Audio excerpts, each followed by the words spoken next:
Crystal, welcome to this Restorative Justice Life. Who are you? Hi, David. My name is Crystal Whiteaker, pronouns she, her. I am an inclusive branding and leadership development consultant. Who are you? I am a queer, Black, biracial woman living in Los Angeles. Who are you? I am very woo-woo, a little bit of a intuitive witch, if you will. Who are you? I am very much my mother's daughter, fiery in nature, grounded in spirit. Who are you? I am a plant mom. Who are you? I am a creative at heart. Who are you? I am a joyful nature lover. Awesome. Thank you so much, Crystal, for being here. We're going to get to the intersections of so many of those things throughout the course of our conversation. But as we start, it's always good to start with a check-in. So to the fullest extent that you want to answer the question right now, how are you? I am good today. Today I am good. It's been a rough start to the week, but today is good.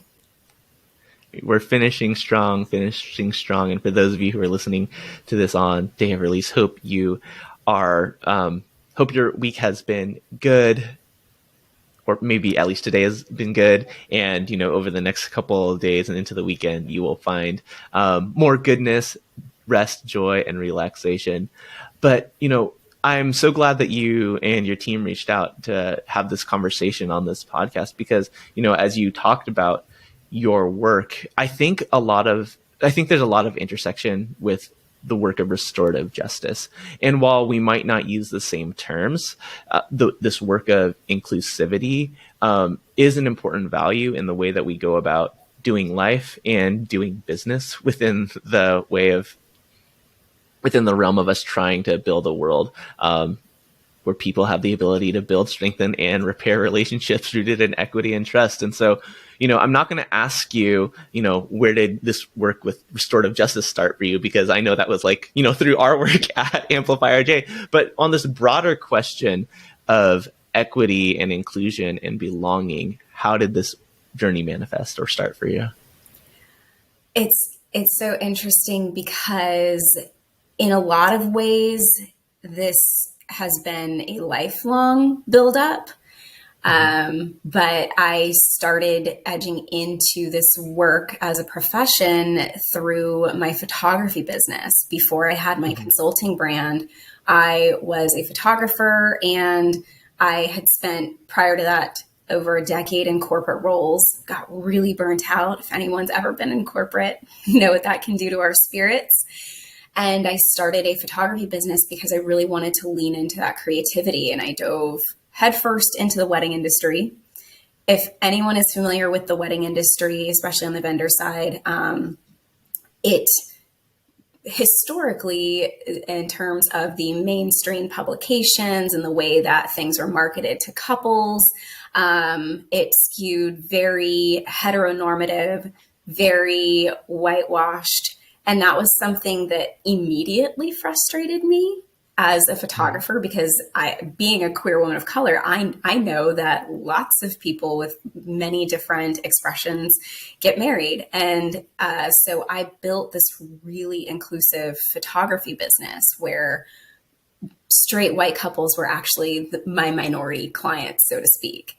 And other people started asking me, how are you able to do this? Both on the client side and the industry side. Couples were like, I chose you because of the range of diversity in your portfolio. And other vendors were like, how do you have such a diverse portfolio? So I started working with people in the wedding and event industry on helping them incorporate more inclusive practices into their business to make more people feel welcome, heard, and understood. And it became this ripple effect where it expanded beyond industry professionals to other creatives and then coaches and consultants. And it's just grown from there. And as I was doing that work, it came so naturally to me. And in part, it was a little bit of a healing process in the beginning too, because I was recognizing all of the things that I had been internalizing and harboring from, childhood into adulthood. And it was like, oh no, there's work to be done here. So it ended up feeling like the most aligned work I've ever done, and started phasing out photography. And now I just do consulting in this space.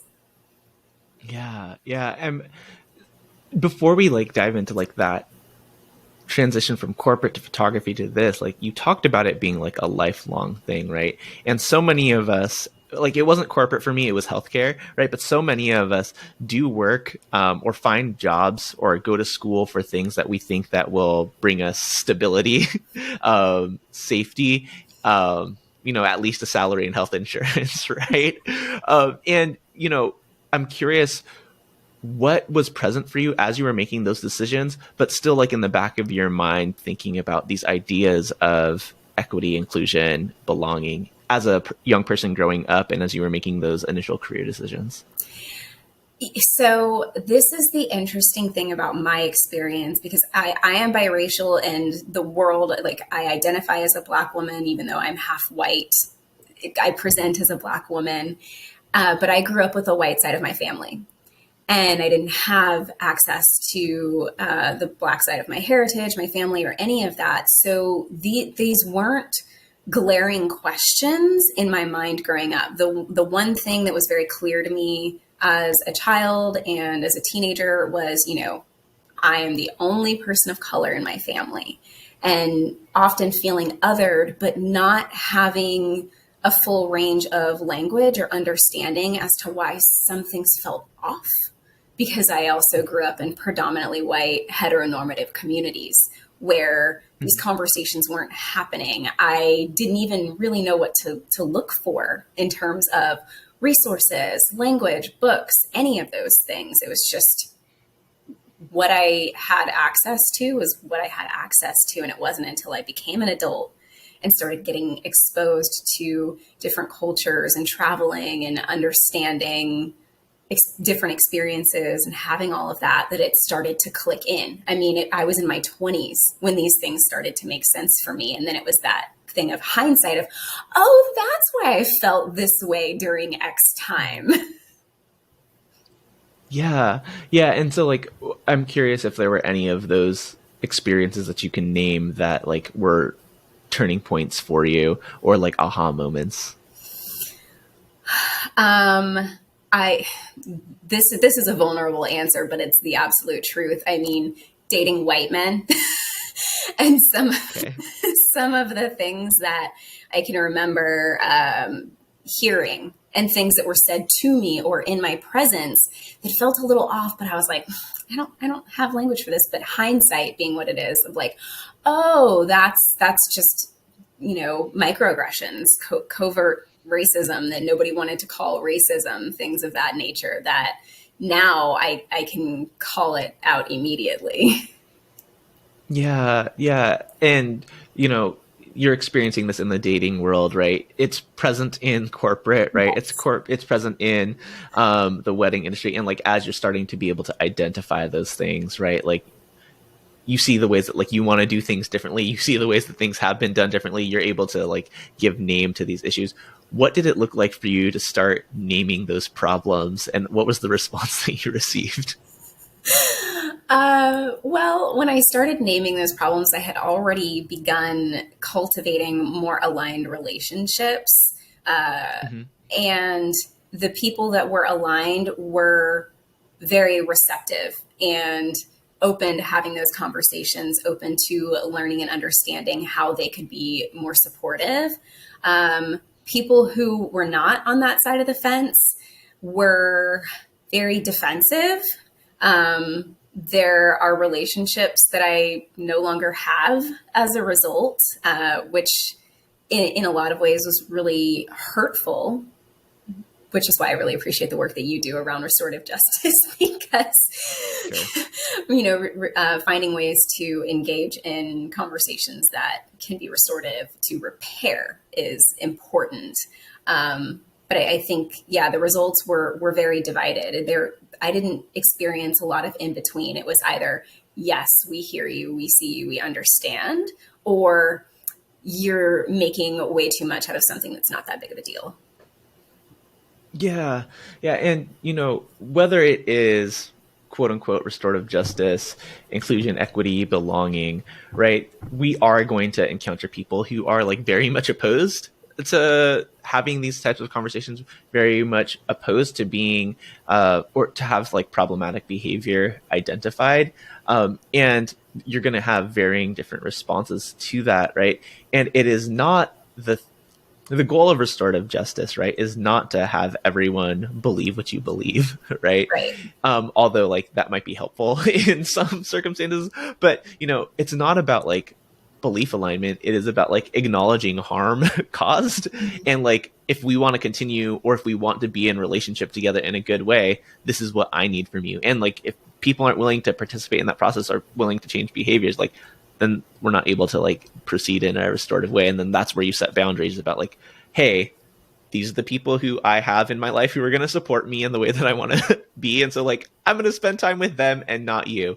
There's a difference between that and saying, F you, you're canceled, go away, fall in a hole and die. But it's like, these are the ways that I want to like live my values, and spending time with you is not something that's conducive to that. And I know like you've had conversations with people along the way, and so much of what I want to have our conversation about is those values. And so when you talk about the way that you are doing consulting now, and even in like the way that you are handling the initial questions from people who were like, hey, what are you doing that's different? What were those conversations around values like, and how have those manifested in the life and business of your clients, and in the way that you've continued to do your work? Well, I think it's probably fair and helpful to give perspective on where the values came into play as far as my business is concerned. Sure. So, transparency, it was a conversation with my therapist. I was experiencing a lot of different shifts, and it was just a question that she had asked me. She was like, what are your values? Like, what do you value? And that was the question. And I was able to rattle them off pretty quickly at the time. And then it became this thing of, okay, if these are the things that I value, I need to make sure that I'm actually honoring it so that I don't end up in this similar position where I'm like questioning everything in my life. And so I started doing that, just kind of checking in with myself periodically. At first it was a few times a week, then a few times a month. And, now it's just kind of ingrained of, all right, well, these are the values. And what have I done in the last day, week, couple of weeks that are in alignment with those values? And I started to notice shifts in my behavior and in my own decision making, and how I was showing up for myself first and then for other people. And then I started incorporating it with clients, and they started sharing with me like, oh, this is really helpful. And it's a matter of like, all right, here are my values. Here's why they're important to me. Here's how I define them. Here is the commitments that I'm making to my community through the lens of the values, including how I'm going to be inclusive through the lens of those values. And the feedback from people was very like, this is incredibly helpful. Let's stick with inclusivity as a value. What did that look like for you as a person, and as a person in the world, and as a person who was running a business? Like, how do you know that you were being inclusive? I guess before that, how did you define inclusivity? And then like, how did you know that you were being inclusive? Well, for me, being inclusive is about making sure that people feel seen, heard, and understood. So I look at it in a few different ways. Diversity, it gives people a seat at the table. It's a start. Representation gives them a voice, and it allows them to be heard. But true inclusion or inclusivity is where they not only feel welcome, seen, heard, and understood. Like it's that, like they feel seen, welcome, heard, understood, all of those things. It's all encompassing. And it's done in a way that people feel like they can be their whole selves in their whole humanity, all of their identity. They can show up as they are and be honored in that in a way that isn't judgmental. You know, it's more a thing of if you're asking questions about them and their experience or what they need, it comes from this space of curiosity and wanting to connect rather than wanting to tell them what you think and how they should be instead. Yeah. So what did that look like for you as a person and as a small business owner? I love this question. So for me, it required me to get really honest about who I am and what I believe and the things that I had been kind of harboring for myself and maybe just my immediate circle of like, this is stuff that I just don't want to share with the world, even particularly around sexuality. You know, people that were close to me were aware, but it wasn't something that I was open about. So starting there was a big thing for me. And then just living in that truth and that honesty of my own humanity and lived experience and modeling it for people and creating a space where it's like, okay, some of these things in depending on where you are and what part of the country you're in can be really brave and vulnerable to share, and setting that example of being brave enough and vulnerable enough to be all of who I was allowed people to access their own internal safety, to be honest. I've worked with clients, actually one I was just speaking with not too long ago, who shared things with me during our work together that they had come to realize about themselves and they were so afraid to, but they felt safe enough to share it with me first. And having that level of trust where I was able to work with them and get them grounded in themselves so that they could be who they were in the world and begin to build their own business around that and feel really good about it. That's like, I think that that's so powerful because the more, from my perspective, the more people are able to be who they are without fear of judgment or even if they are being judged, I think that it just creates more opportunities for people to feel aligned and have a sense of peace in their lives because there's less anxiety about what might come at them. Yeah, so many thoughts spinning, right? That was a long way. No, it was perfect. And I think a couple things that I want to pull out of there. One, that like, if you're somebody who in your life or business or like with the people that you are doing life with, doing work with, want to do something or be about something, uphold a specific value, right? There has to be this acknowledgement that like values are aspirational and we're not necessarily there 100% of the time. And there might be significant work that we need to do on ourselves internally in order to uphold that value, right? It looks different in every scenario when it comes to like upholding a value. But like, as you were sharing about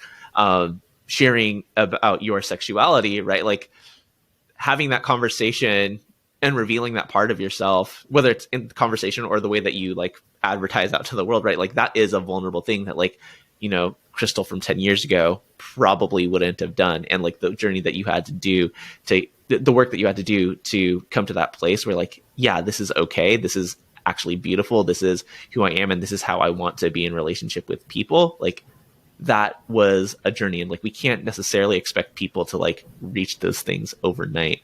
The other thing that like really stood out to me though, was when you said, people are able to be who they are. And in current discourse around diversity, inclusion, belonging, especially like in corporate spaces, I think like my antennas go up when I hear that, because when people say like, oh, I'm trying to create this environment where people can, be their whole selves, like I don't want to be my whole self with you because like you're not safe. This place is not safe enough for me. Or like I as a person have a boundary here that like I don't want to let down, and like that's okay for people to uphold for themselves. And like we need to build containers where the expectations are clear that like these things are okay to be revealed. And that looks like a lot of modeling, like as you were saying, for, people in your own life and people whose businesses and projects that you were working with. There's one more thing I want to tag back on, but like now I'm going on and on and on, and like I see you like ready to respond, so go. No, I love it. Go ahead. Oh, okay. Then the other thing, in line with that, right? When we're thinking about different aspects of people's identity, right? Like as a queer Black woman, right? For people who have been listening to this podcast, the framework of intersectionality probably isn't new, but like just to reintroduce it, right?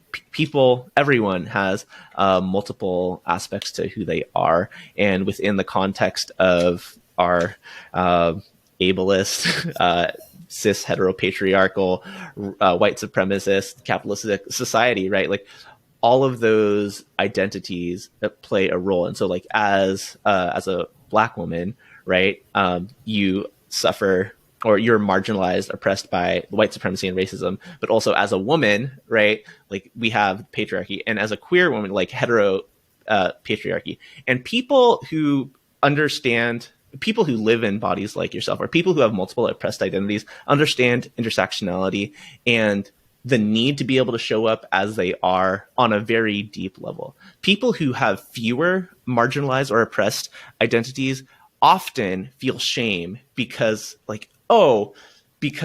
I benefit from the way that these systems are. Like, it's not okay for me to be this, right? And when I'm having this conversation, I imagine we're all thinking about like straight white men, right?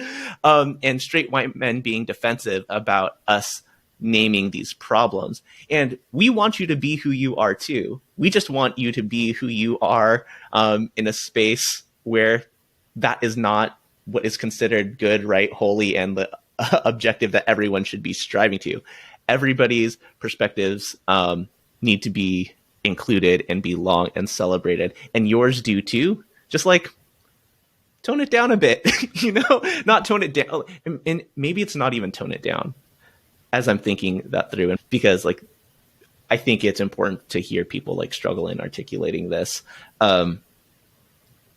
Make space, right? Sometimes that logistically means backing up, but like we're not always dealing in scarcity and finite resources. Including other people from other marginalized backgrounds and identities does not necessarily, it can be, but does not necessarily mean like there is less for you. Yeah. Those are lots of things that came up in your responses. And now I hand it back over to you. Yes, to all of that. One of the things that comes to mind, and this is a conversation that I had with somebody recently on same person, same conversation on two different occasions, where it's that what about us? Not so much like the scarcity mindset of like, losing resources, but like what about us? And even in that, I find that perspective to be really harmful, because if a person who has any or multiple marginalized identities is in a conversation with someone who does have more social power and privilege, like a cis het white man, to be sharing the perspectives about the lived experiences of marginalized people, and then be met with, well, yeah, but also what about us? Think about the things that we are experiencing and suffering because of the swinging pendulum of social justice. It immediately almost dismisses and even diminishes the experience that I'm trying to put forth of like, it's this recentering of whiteness of like, yeah, I hear you, but we're still really important. Nobody's saying that you're not important. We're saying that we also need support here, and you have the power and privilege to do so. Yeah, and I think the narrative around what about us like is in some ways like rooted in scarcity, right? Because like when you've known something to be like, when you've been centered all of your life to like have anything different is like that's like something being taken away from me. And like I guess like in some ways like yes, there is not as much attention like put towards you in like, you know, we have a 60-minute meeting to talk about XYZ things, and just because we're not talking about the things that you think are important doesn't mean that you're not important. There are just like other people who are important, and don't be mad that other people's perspectives are being uplifted Mm-hmm. and that yours is not the only one now being considered, right? And I'm wary. I'm reflecting on us having this conversation and me bringing up like, yeah, and this is like what white people are experiencing.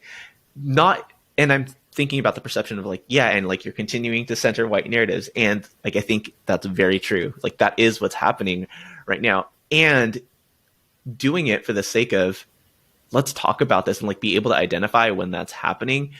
How do you, as a person who is doing this work professionally as a consultant, or even like in your personal life with, we can say white people, but like with people with centered or privileged identities, how do you encourage them to see things differently? It's always about questions, asking questions to get them to, get curious. So if you had been a client asking me that question, I probably would have asked you, okay, well, why is that a question in your mind? Where does that come from? And Mm-hmm. give them time and space to think about it, because usually it is a narrative that has been absorbed through a lifetime of conditioning and what have been the standard social norms. So it's Yeah. always about asking questions and expanding on that curiosity, and from depending on whatever their answers are, it opens up a dialogue and we start uncovering things, and it gets them to consider how they can think about things differently.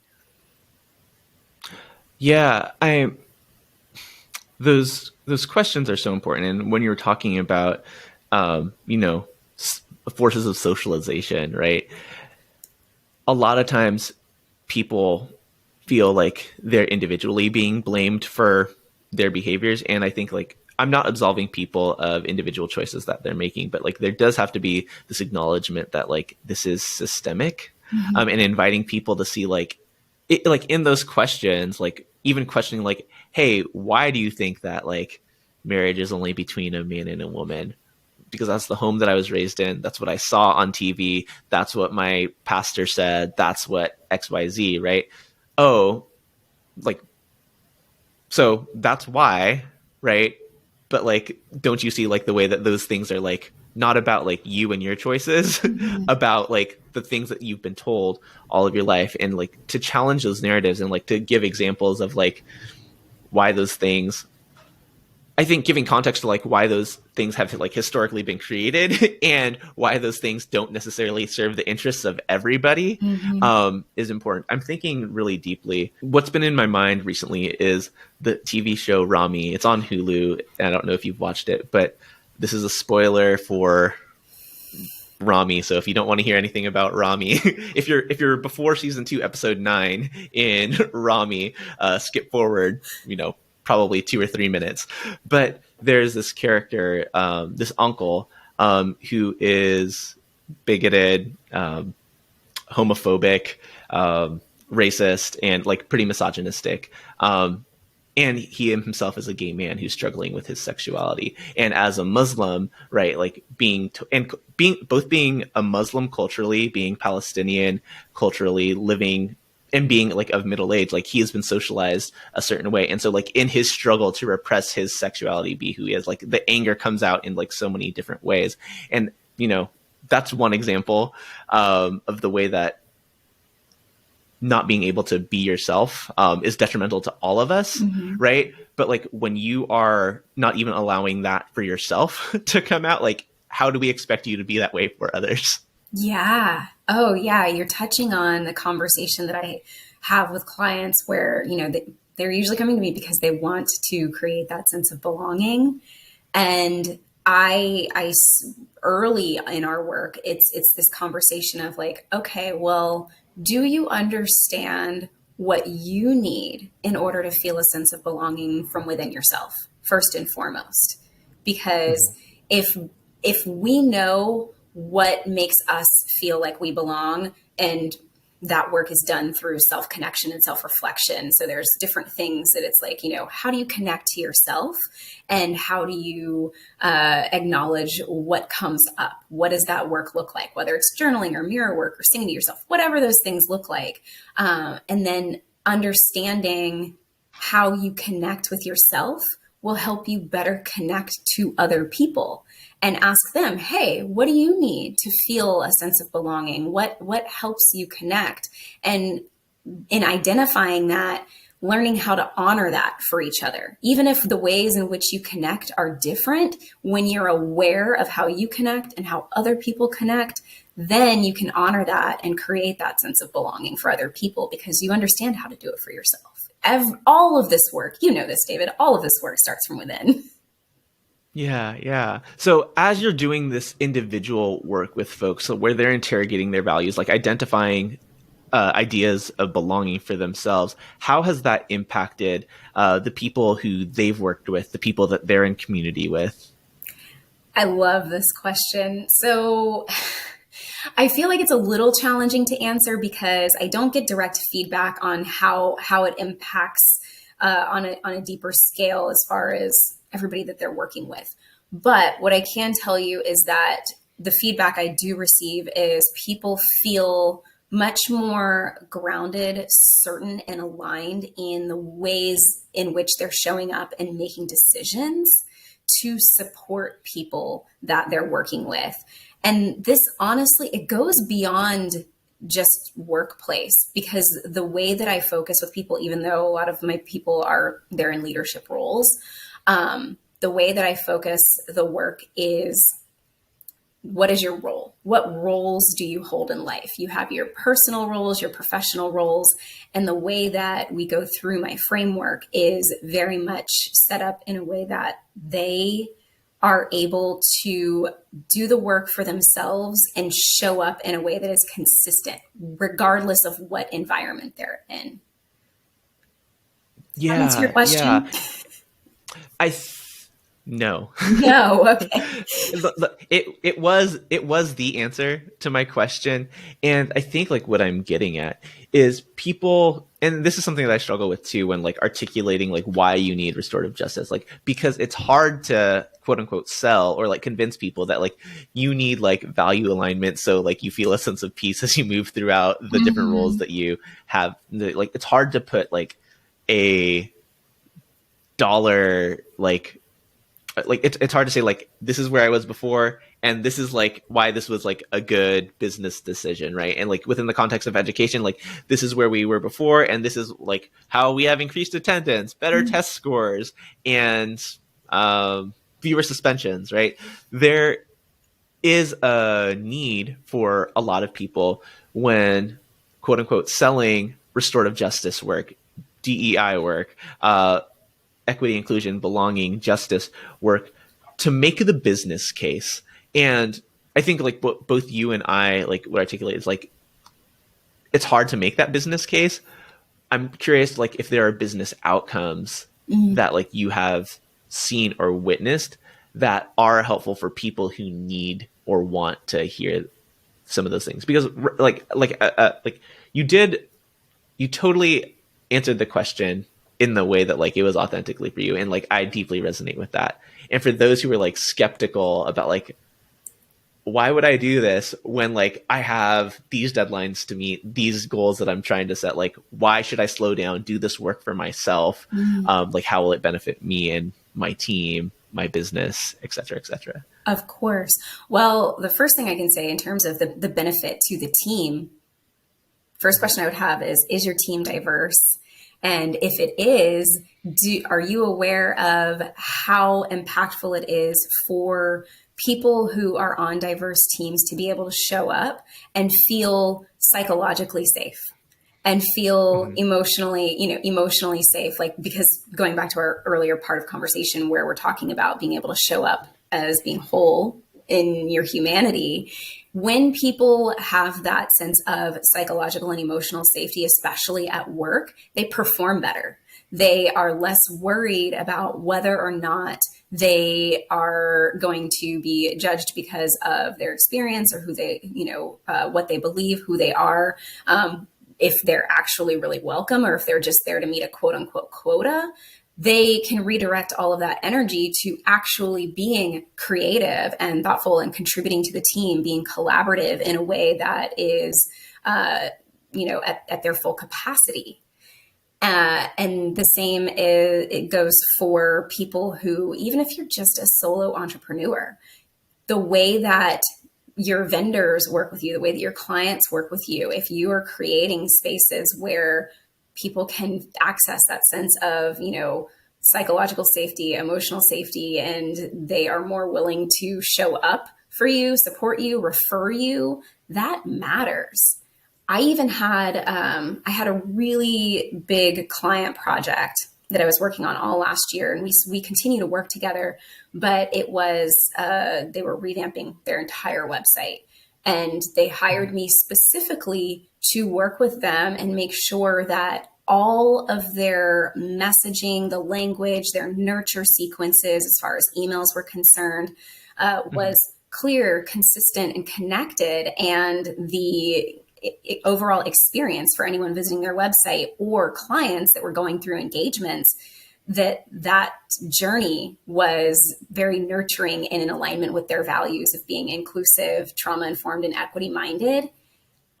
It was less than a week after that website launched and those nurture sequences started going out, the CEO came to me and let me know that they had gotten several responses from people that were familiar with their company, familiar with their team, and just saying how genuine the language and the presentation of everything felt. And it did make a difference in their business. It was no longer it was no longer a canned series of emails or language that was just kind of put together. It was very thoughtful and in alignment with their values. And that came through. And it creates more connectivity between what you say and how you actually show up. Yeah. This is me hearing what you're saying and thinking about parallels to people that I've worked with. And when we're spending time to do these things, what didn't get articulated probably from your client is all the people who saw this change and unsubscribed, right? Mm-hmm. And going back to what we were talking about at the beginning of hey, there are people in your life who aren't values aligned, and if you want to continue to be in line with your values, you probably shouldn't be spending time with them, and that's okay, right? DeMointe Wesley, someone who we've collaborated with a lot before, talks about this idea of acceptable loss, right? In doing organizational change work or really internal change work about hey, if we're trying to be this way and there are people who don't want to come along for the journey, grace, good luck, blessings to you. And we're going to continue to be this way, attracting the people that we want to attract from a business perspective, or within the context of your relationships or the people that you're doing work with every day. Being on the same page allows you more spaciousness to do your work, to be creative, and not have to fight about misaligned values. Yes, 100%. I love it when people unsubscribe from my mailing list. I'm I'm glad that the freebie was helpful for you, but hey, if this language doesn't continue to support you, then that's okay. I'll be here when you are ready to take the journey. Right. You were talking about in your who are you statements, right? You're kind of woo woo and that's not for everybody. And that's okay. And I think when I'm hearing this personally at this point in the life cycle of Amplify RJ, initially thinking about restorative justice for everyone at all times, and very presently understanding that I'm talking about restorative justice in a very specific way that some people who might just Google restorative justice and are looking for alternatives to the punitive criminal legal system might not necessarily align with hey, what about a reformist approach instead of an abolitionist approach, right? Because we still need cops to keep us safe. We can that's not the conversation that you and I are going to have right now, but if I'm very explicitly saying like, this is the way that I want to be, and like, this is the way that we're going to engage, and this is the way that we're going to talk about doing this work with integrity, you don't have to be here if that's not what aligns with you. That's okay. No harm. But I think like I've struggled with trying to, I mean, I think this is like business marketing 101. Like if you're trying to serve everybody, you're serving nobody, but like be who you are, stand in your values, and you'll work with the people you're meant to work with. Oh yeah, absolutely. I here's another thing that I can say. There's probably another part to your question in terms of the benefits of doing this work.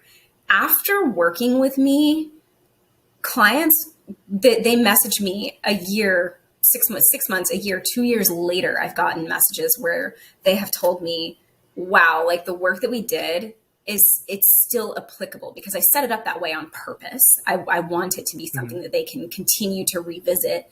But they'll tell me things like, you know, everything feels so much more automatic now that I've been doing this for a while. Or I have more clients that feel aligned to me because they're outwardly sharing what they support, what they believe, how they work with people, and, who is welcome. And they have less quote unquote nightmare clients than they did before. And that's a direct result of being values aligned and honoring their commitments to inclusivity as well. Yeah. And I think like when I make the connection to restorative justice, right? Like we're going to take time to do this right now. So we're building and strengthening these relationships rooted in equity and trust and having clear expectations of how we want to be together. So when there are problems in the future, we know what's expected. Everybody consented to being together this way, right? And we're just calling them back into alignment. We're not saying, hey, stop doing that. That's bad. You're bad. It's like, hey, you agreed to be this way. What can we do to support you in being this way? How can you make up or make right the things that like you did and caused harm? Like, and when we know that process, when we're very quickly, and when that language is common and very quickly able to like redirect people, it goes a lot easier when people know that that's what's expected of them within the context of, interpersonal relationships, classrooms, workplaces. It goes on and on. You talked a little bit about being trauma informed, and like I didn't want to like, we've had people like Joe Brummer on this podcast talk about like trauma informed approaches to restorative justice, but I'm curious what you think about when you're talking about being trauma informed in the way that you go about working with clients and the way that people are messaging. Yeah, so I will first state the disclaimer. I am, I'm not a therapist. I'm not an expert in trauma work. I have to give credit to Katie Kurtz. She has a program called Cultivate, and it is a trauma-informed training program for space holders. And she talks about the different levels of being trauma. You have trauma aware, which is, most of us are aware that people have experienced trauma. That's like on its most basic level. Being trauma informed is, like I'm aware that people have had trauma and I can hold space for it and honor people's experiences in humanity, but I will not operate outside my scope of work. So I'll tell a lot of clients, if this work gets really uncomfortable, I always advise them, if it's accessible to you, I recommend having a therapist in conjunction with the work that we do together. But honoring people's experiences and being able to recognize and identify when someone may be triggered in a space, when someone may be going through a healing time in their life, and not pushing them through things that they may not be ready for. Sometimes it's a matter of like, all right, I can recognize that this is very activating to you. Would it be helpful if we take a pause here and give you the time and space that you need to regroup so that we can come back when you feel a little more grounded and balanced? Like taking that approach versus just pushing people through stuff, you're just going to make it worse. It doesn't actually help them get through the work, specifically in relation to the type of work that we're doing. So being aware of that and honoring people in that way. I think even within the context of like naming harm with people, I'm never going to be one to criticize the way that people who have been harmed are naming harm. But I do think that there are more effective ways to name harm with folks that will help them hear the message. I'm thinking about a time, not within the work context, but with a friend who made a racially insensitive comment, and my response was like, "What did you mean by that? What did you mean by that? Yeah, but what did you mean by that?" Like, not in a not in a very nice way, in a pretty aggressive, no, really, I know what you meant, but tell me the thing that you did and why that was harmful, kind of way. And I'm not wrong for pushing them to name that harm, but it also wasn't the most impactful way for them to receive that, right? Because of trauma they've experienced with people yelling at them, which essentially I was doing, right? And while that, some people might say that I was justified in that approach, it's but are we getting to the result that I want, right? I'm not on speaking terms with that person anymore. Not because of that incident, because of other things that happened down the line from that. But that was a point where it's oh, I've identified ways that I want to be with you, and you're not going to make those changes. Okay, we're going on diverging paths. But the way that I went about that could have been a little bit more gentle, and might have yielded different results. Who knows? Yeah, I also, even people who do this work professionally, we are still humans and we still will make mistakes, right? And even you acknowledging that says something about who you are as a person, where you're maybe I could have gone about this a different way. You learned something from that experience. Am I wrong? No, maybe. I mean, I learned something. I learned something. I don't think, I don't regret my actions. I'm not sorry that I did that. Right? I learned about that person, and my partner and I, as a result of that conversation, we gained more understanding. But I didn't learn, does that make sense? I wouldn't have done anything different, in retrospect. Oh yeah, no, but there was learning. Yeah, I totally get it. But the point is, even being in this space, we will find ourselves. I have found myself in situations with people where I'm well, maybe I could have handled it differently, and maybe it would have come out the same way. And similar to you, I don't regret calling it what it was. But there's also, to be fair, there's also a time and a place. Sometimes things just need to be called out. And it is what it is. That there's no way around that. I think that there's a difference between calling things out and calling people in to examine their words and behaviors is in the way that we are in those spaces is going to be a little bit different than how we are in spaces where it's a controlled environment with clients who have come in for support in those specific areas, as opposed to being out in the wild and being met with different experiences where it's yeah, even though I do this for a living, my response is just a little bit different. I'm still a human. I'm not in quote unquote work mode, because it's still a job. For sure. I mean, to maybe circle back to that values conversation, what I hear in this, and specifically within the context of the situation that I shared, was when values are in conflict, right? When I value let's just put values and loyalty, integrity and loyalty in conflict with each other, right? You want to be loyal to a person who you've been in relationship with for a long time, you've done work together, you value them, and you have other values that they're not upholding. In this case, the microaggressions and ideas and behaviors that went along with those microaggressions with someone who I did have a relationship with, and loyalty, friendship, relationships are something that are very important to me. In that case, standing in line with my values of equity, belonging, inclusion, and I think in my sense, it in that specific sense, not fetishizing a person because of their ethnic background, right?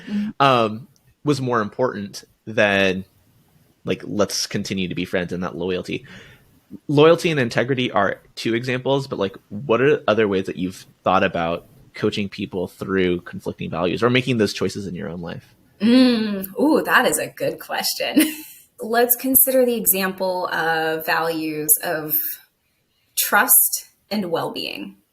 right? So Mhm. um, being in relationships where, you know, trust is really, really important, and so is their well-being, and being in spaces where trust is broken and it becomes detrimental to the well-being of the person whose trust was broken, of like, all right, well, I'm going to remain in this relationship with you, but you've completely broken the trust.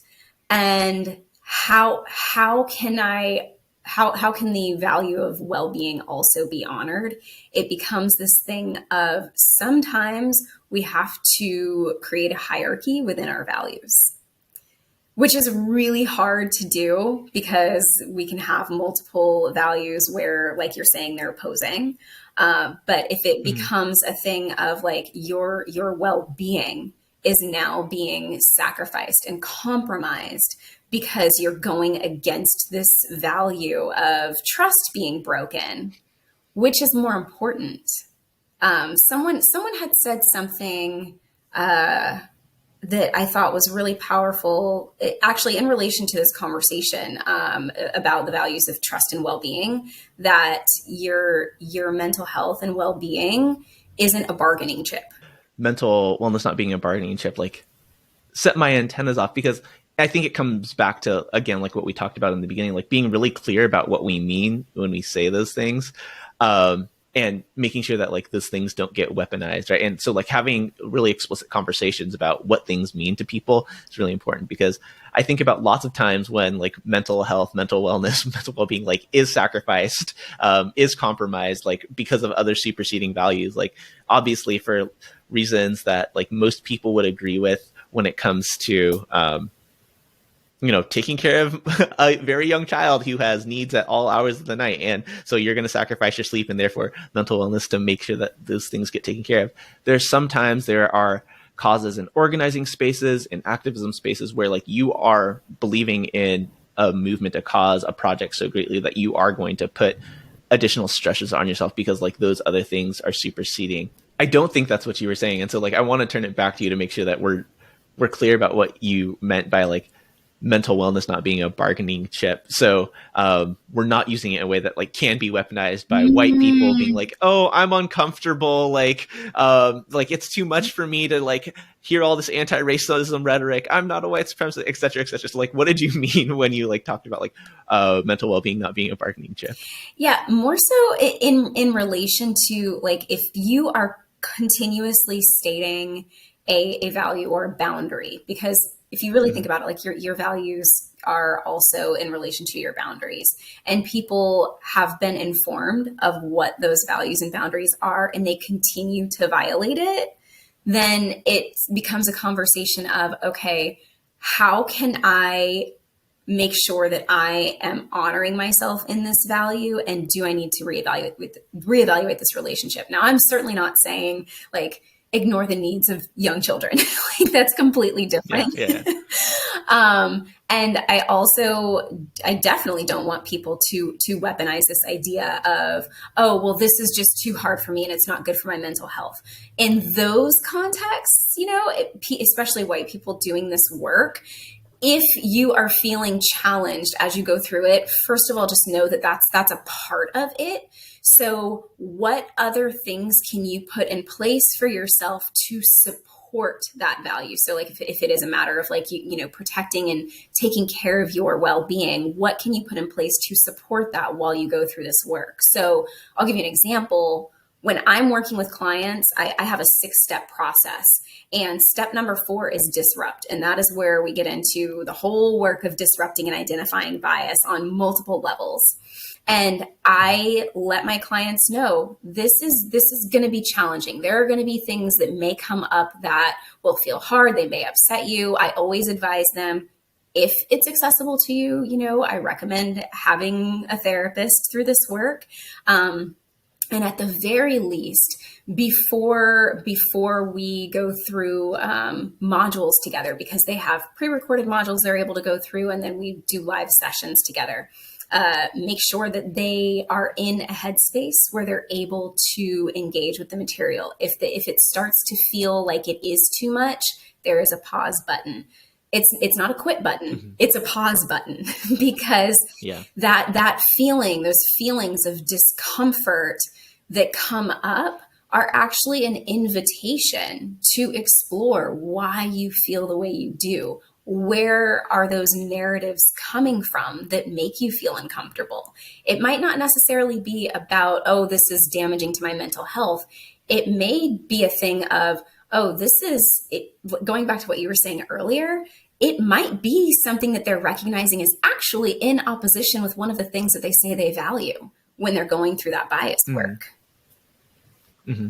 Yeah. Yeah. Transparently, that's the second time we recorded that piece of the conversation because like some things got jumbled, but Crystal, you did like an amazing job responding to like my first and then second more refined questions there. So kudos to you. You've earned your way towards the questions that everybody answers when they come on this restorative justice life.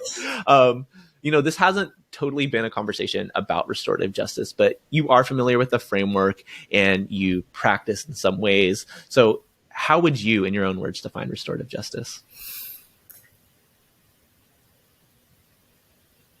I would define restorative justice as something that we engage with curiosity, where it is this experience that you recognize there is opportunity for growth and understand, like a meeting of the minds to understand one another, whether it's just two people in a space or multiple people in a space, understanding people's perspectives and experiences and communicating in a way that you can develop solutions to work together and move forward together.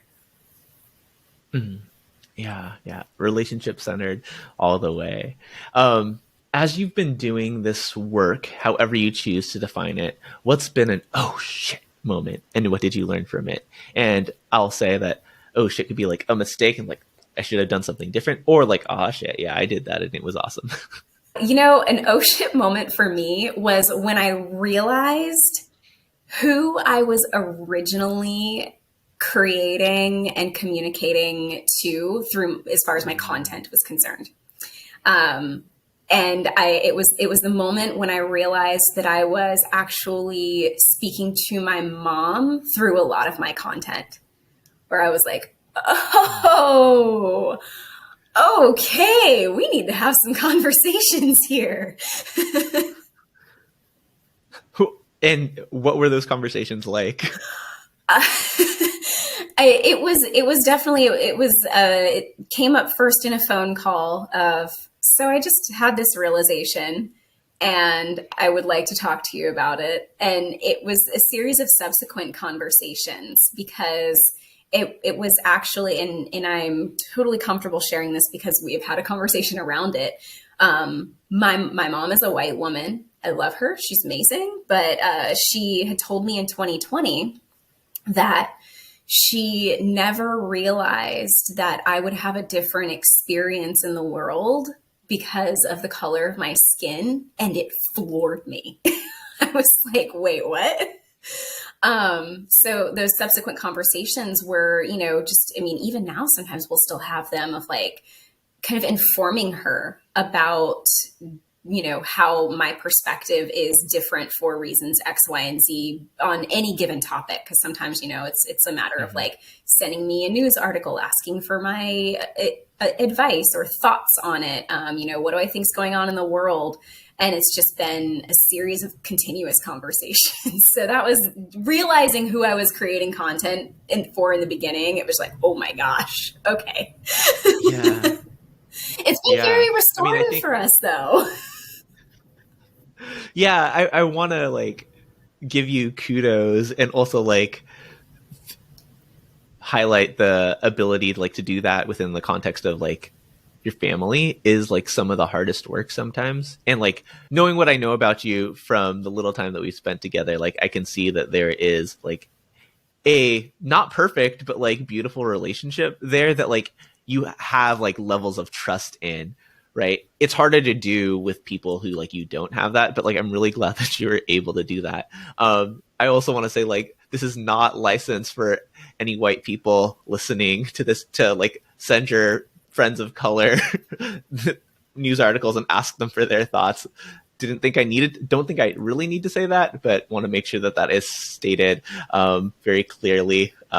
If you're not having these conversations explicitly about like, yeah, these are ways that we want to engage, don't put that emotional labor on people to not only like decide whether or not they're going to respond, but like then put the pressure on them for being the voice for their representative. Oh, 100%. And I will say, just as a disclaimer, my mom has gotten so much better about that. She usually comes with like information first. Now it's great. Yeah. Helpful things that, hopefully I don't need to say, but like I say them because if it was applicable for someone, we've done our work here. This question is hard in a different way. You get to sit in a circle with 4 people, living or dead. Who are they? And what is the one question you ask that circle? Okay, I feel like I can name the 4, but that question, okay. Living or dead, I would want to sit in a circle with my Nana, who is no longer with us. Oprah, because Oprah. I would also, Barack Obama. I'd be so curious. So many questions for that man. And the 4th person, who would be the 4th person? Marsha P. Johnson. Mm-hmm. And what is the one question you ask that circle? If you knew that you had the attention of the world to make a significant impact based on your lived experience, what would you want people to know so that they could honor humanity as a whole? I don't think I'm going to be able to say that back verbatim, but what is your answer to that question? Oh, for me, believe that people are always learning about themselves, and what they share with you in any given moment is true, and it deserves to be heard. It deserves to be honored. They deserve to be heard. Cool. I really like that. 2 more questions. And these should be a little bit easier. Who's one person that I should have on this podcast? And you have to help me get them on. Oh, okay. Let me think about this because I know quite a few people. Are you familiar with Monique Melton? I'm not. I feel like y'all would be able to have a really great conversation. Her and I are doing an Instagram live next Wednesday. But Monique Melton she's been an anti-racism educator, and she focuses on Black liberation and joy, and she's fantastic. Beautiful. Well, then I'll look forward to that DM or that email. And then finally, how can people support you and your work in the ways that you want to be supported? Yeah, so you can, I'm always open to referrals. You can learn about my work on my website at crystallily.co, and that's crystallily.co. And you can purchase my book that is out now. It's called Brave Leadership is a Choice, an Inclusive Guide to Creating Belonging. Beautiful. And of course, all of those things will be linked down in the show notes or description wherever you are watching, listening. Thank you so much, Crystal, for your time, your stories, your wisdom. We'll be back next week with somebody living this restorative justice life. Until then, take care. Thank you so much for having me.